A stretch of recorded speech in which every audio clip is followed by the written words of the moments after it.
So today I'm doing a later life interview featuring me and my grandmother, Beulah Brown. My why. My nana is a very significant person in my life. She's been a major part of my upbringing, being that I lived with her majority of my childhood.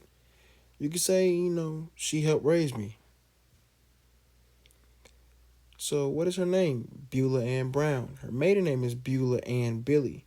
She was born January 2nd, 1956 in Pinewood, South Carolina. She's considered a baby boomer. Her father was a sharecropper and her mother was a homemaker.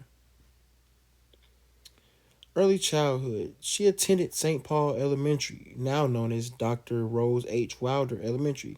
She used to partake in activities such as cheerleading, playing basketball, and making teepees. Her earliest memory, her sister got sick. She had to run point 0.5 miles away to get her dad with her sister at 4 years old.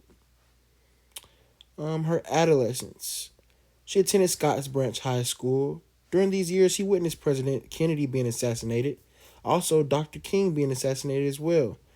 She also dealt with schools being segregated and Caucasian parents keeping their kids away from them. Her early adulthood. It was a time of finding herself. Of course, she attended Benedict College. Then she later transferred to a junior college. Once that time was over and she graduated, she went on to meet my grandfather. And eventually they had my mother. And that was around like the age of 25, I say. So her middle adulthood. Her middle adulthood was seen as a time of family orientation. Of course, my mom had kids, so she became a grandmother. Throughout that time, her and my grandfather definitely traveled to different countries, a variety of countries. I can't even count on my fingers how many countries they've been to. But she definitely said it was a great time period in her life. Late adulthood. This is seen as her happy era.